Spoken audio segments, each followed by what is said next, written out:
दोस्तों नमस्कार। आज हम हिंदी व्याकरण पार्ट 1 आपके लिए लाए हैं, जिसमें संज्ञा, सर्वनाम, क्रिया और विशेषण के बारे में हम बात करेंगे। संज्ञा की विस्तृत जानकारी। संज्ञा की परिभाषा। संज्ञा वह शब्द होते हैं जो किसी व्यक्ति, स्थान, वस्तु, अवस्था या भाव का नाम बताते हैं। संज्ञा का प्रयोग किसी विशेष वस्तु, व्यक्ति या स्थान के बारे में जानकारी देने के लिए किया जाता है। संज्ञा मुख्य रूप से निम्नलिखित प्रकारों में बांटी जाती है। पहला, व्यक्तिवाचक संज्ञा, प्रॉपर नाउन।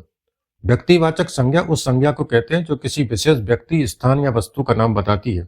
यह शब्द विशेष होते हैं और इनमें पहला अक्षर बड़ा लिखा जाता है। उदाहरण के लिए व्यक्ति राम, मोहन, सरीना। स्थान दिल्ली, भारत, मुंबई। वस्तु ताजमहल और गंगा नदी। दूसरा है जातिवाचक संज्ञा। जातिवाचक संज्ञा उस संज्ञा को कहते हैं जो किसी जाति या वर्ग का सामान्य नाम बताती है। यह किसी एक विशेष वस्तु या व्यक्ति का नाम नहीं होते, बल्कि इनका प्रयोग सामान्य रूप से किया जाता है। उदाहरण के लिए व्यक्ति लड़का, लड़की, आदमी। स्थान शहर, गांव, देश। वस्तु किताब, पंखा, पेड़। तीसरा है भाववाचक संज्ञा। भाववाचक संज्ञा उस संज्ञा को कहते हैं जो किसी भाव, अवस्था, गुण या विचार का नाम बताती है। यह किसी वस्तु के रूप, रंग या आकार को नहीं दर्शाते, बल्कि किसी मानसिक या भावनात्मक स्थिति को व्यक्त करते हैं। उदाहरण के लिए भाव खुशी, दुख, प्यार। अवस्था स्वास्थ्य, बीमारी। गुण सत्यता, साहस, ईमानदारी।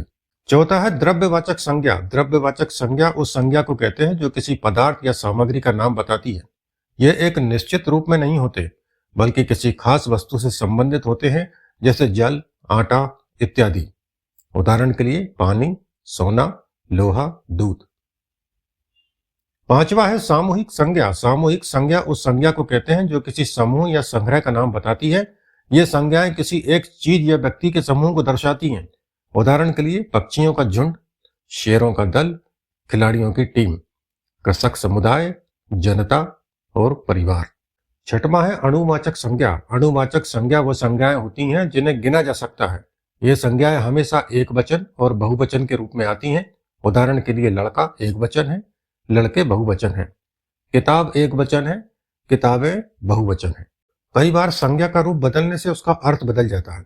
उदाहरण के लिए मनुष्य व्यक्ति, मानवता भाववाचक संज्ञा। राजा व्यक्ति, राज्य जातिवाचक संज्ञा। किताब वस्तु, पढ़ाई भाववाचक संज्ञा। संज्ञा के प्रयोग में विशेष बातें। संज्ञा का प्रयोग वाक्य में कर्ता, कर्म या स्थान के रूप में किया जाता है। कर्म राम ने किताब पढ़ी। कर्ता मोहन पढ़ रहा है। स्थान हम स्कूल जा रहे हैं। निष्कर्ष, संज्ञा का प्रयोग वाक्य में किसी विशेष व्यक्ति, स्थान, वस्तु, अवस्था या भाव को व्यक्त करने के लिए किया जाता है।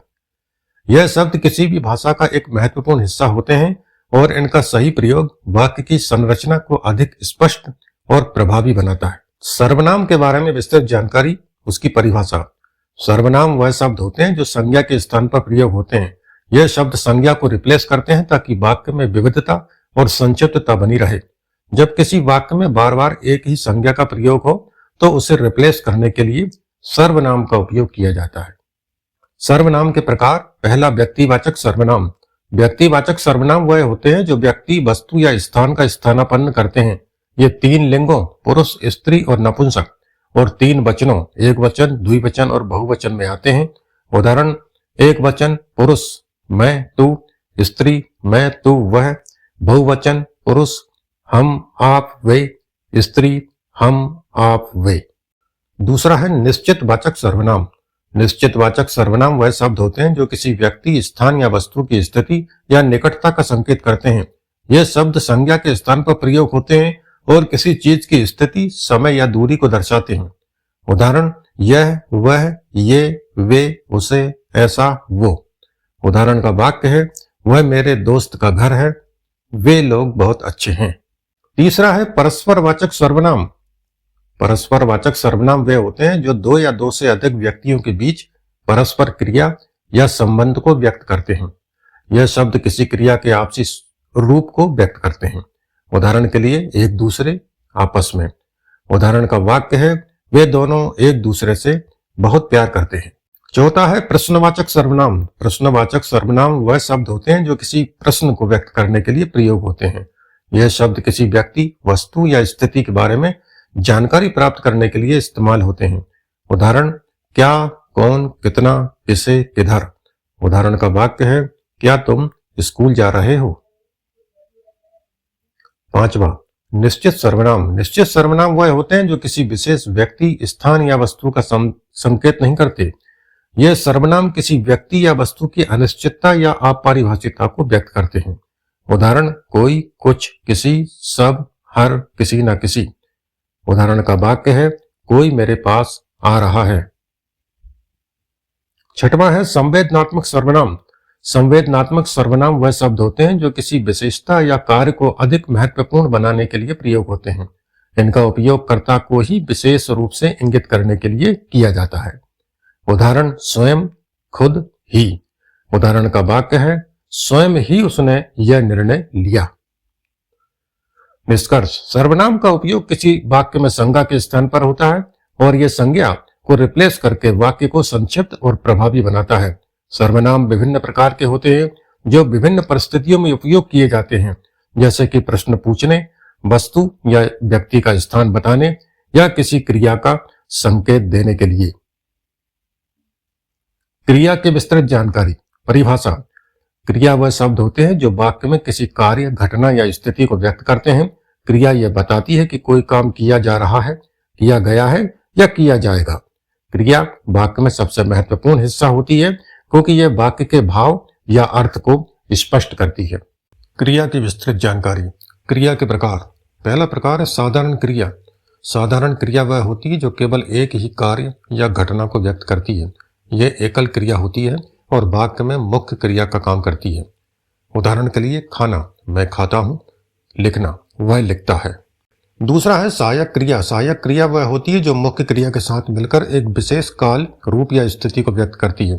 सहायक क्रिया मुख्य क्रिया के अर्थ को स्पष्ट करने का काम करती है। उदाहरण, है, हूं, थे, था, हो। यह मुख्य क्रिया के साथ मिलकर वाक्य का अर्थ स्पष्ट करती है। उदाहरण के लिए, मैं जा रहा हूं। यहाँ जा मुख्य क्रिया है और हूं सहायक क्रिया है। तीसरा है कर्म कृदंत क्रिया। कर्म कृदंत क्रिया वह होती है जो किसी कार्य को कराने या करवाने का संकेत देती है। इसमें क्रिया के साथ करना या देना शब्द जुड़ा होता है, जिससे किसी कार्य को करना या कराना व्यक्त होता है। उदाहरण के लिए, करवाना, दिखाना, बनवाना, सिखाना। उदाहरण, वाक्य, उसने मुझसे यह काम करवाया। चौथा है घातक क्रिया। घातक क्रिया वह क्रिया होती है जिससे वाक्य में किसी न किसी कर्म की आवश्यकता होती है। इन क्रियाओं के साथ हमेशा एक वस्तु, कर्म जुड़ी रहती है। उदाहरण के लिए, लेना, देना, खाना, पढ़ना। उदाहरण वाक्य, मैंने किताब पढ़ी, उसने मुझे पेन दिया। यहाँ किताब और पेन कर्म है और क्रिया के साथ जुड़ते हैं। पांचवा है अघातक क्रिया। अघातक क्रिया वह क्रिया होती है जो बिना किसी कर्म के प्रयोग की जाती है। इन क्रियाओं में कोई कार्य तो होता है लेकिन कोई वस्तु, कर्म नहीं जुड़ी होती है। उदाहरण के लिए, सोना, चलना, हंसना, सुनना। वाक्य, वह सो रहा है। छठवां है संपूर्ण क्रिया। संपूर्ण क्रिया वह होती है जिसमें मुख्य क्रिया और एक या अधिक सहायक शब्द मिलकर नए अर्थ का निर्माण करते हैं। उदाहरण, आगे बढ़ना, ध्यान देना, चली जाना, उठाना। उदाहरण का वाक्य है, वह जल्दी ही उठ गया, तुम अपना ध्यान रखो। सातवां है निषेधात्मक क्रिया। निषेधात्मक क्रिया वह होती है जिसमें क्रिया के साथ ना या नहीं शब्द जुड़ा होता है, जो कार्य को ना करने का संकेत करता है। उदाहरण, नहीं करना, नहीं जाना, नहीं देखना। उदाहरण का वाक्य है, मैं नहीं जा रहा हूं, वह नहीं सुन रहा है। आठवां, काल के अनुसार क्रिया। क्रिया का रूप काल के अनुसार बदलता है। क्रिया का रूप यह बताता है कि कार्य वर्तमान में हो रहा है, हुआ था या भविष्य में होगा। क्रिया के रूप का निर्धारण काल से होता है। वर्तमान काल, कार्य वर्तमान में हो रहा होता है। उदाहरण, मैं खाता हूं। भूतकाल, कार्य पहले हो चुका होता है। उदाहरण, मैंने खा लिया। भविष्यकाल, कार्य भविष्य में होने वाला होता है। उदाहरण, मैं खाऊंगा। निष्कर्ष, क्रिया वाक्य का एक अनिवार्य हिस्सा है क्योंकि यह किसी कार्य, घटना या स्थिति को व्यक्त करती है। क्रिया के प्रकारों को समझकर वाक्य में उसका सही प्रयोग किया जा सकता है। विभिन्न प्रकार की क्रियाओं के माध्यम से हम कार्यों, घटनाओं और स्थितियों को आसानी से व्यक्त कर सकते हैं, जो भाषा की अभिव्यक्ति को समृद्ध और सशक्त बनाती है। विशेषण की विस्तृत जानकारी। परिभाषा। विशेषण वह शब्द होते हैं जो संज्ञा या सर्वनाम की विशेषता, गुण या अवस्था को व्यक्त करते हैं। यह वाक्य में संज्ञा या सर्वनाम के बारे में और अधिक जानकारी प्रदान करते हैं। विशेषण यह बताते हैं कि किसी संज्ञा या सर्वनाम में कौन सा गुण, रूप या स्थिति है। विशेषण के प्रकार। पहला है गुणवाचक विशेषण। गुणवाचक विशेषण उस संज्ञा या सर्वनाम के गुण, रूप, रंग, आकार आदि को व्यक्त करते हैं। ये किसी वस्तु या व्यक्ति की विशेषताएं बताते हैं। उदाहरण: बड़ा, सुंदर, लंबा, साफ, मोटा, नम्र। उदाहरण का वाक्य है: यह सुंदर फूल है, यह लंबा लड़का है। दूसरा, मात्रावाचक विशेषण। मात्रावाचक विशेषण वह होते हैं जो संज्ञा या सर्वनाम की मात्रा या संख्या को व्यक्त करते हैं। ये बतलाते हैं कि किसी वस्तु या व्यक्ति की कितनी संख्या है या कितनी मात्रा है। उदाहरण: कुछ, पूरा, अधिक, कई, कम, 5। उदाहरण का वाक्य है: उसके पास कुछ किताबें हैं। तीसरा है संख्यावाचक विशेषण। संख्यावाचक विशेषण वह होते हैं जो किसी संज्ञा या सर्वनाम की संख्या, क्रम या योग्यता को व्यक्त करते हैं। इन्हें दो प्रकारों में बांटा जा सकता है। मूल्य संख्यावाचक विशेषण जो संख्या बतलाते हैं। उदाहरण के लिए 1, 2, 3, 4। क्रमवाचक संख्यावाचक विशेषण जो क्रम या स्थान बतलाते हैं। उदाहरण के लिए पहला, दूसरा, तीसरा, चौथा। चौथा है संबंधवाचक विशेषण। संबंधवाचक विशेषण वह होते हैं जो किसी वस्तु या व्यक्ति के बारे में विशेष रूप से जानकारी प्रदान करते हैं। यह किसी वस्तु या व्यक्ति की स्थिति, निकटता या दूरी को दर्शाते हैं। उदाहरण: यह, वह, ये, वे, ऐसा, वहां। उदाहरण का वाक्य है: यह मेरा घर है। पांचवा है प्रश्नवाचक विशेषण। प्रश्नवाचक विशेषण वह होते हैं जो किसी वाक्य में प्रश्न पूछने के लिए प्रयोग होते हैं। यह किसी संज्ञा या सर्वनाम के बारे में जानकारी प्राप्त करने के लिए प्रयोग किए जाते हैं। उदाहरण: कौन, क्या, किस, कितना, किसी। उदाहरण का वाक्य है: कौन सा रंग तुम्हें पसंद है, क्या तुम मेरे साथ चलोगे। छठवां है निश्चितवाचक विशेषण। निश्चितवाचक विशेषण वह होते हैं जो किसी विशेष व्यक्ति, स्थान या वस्तु को दर्शाते हैं।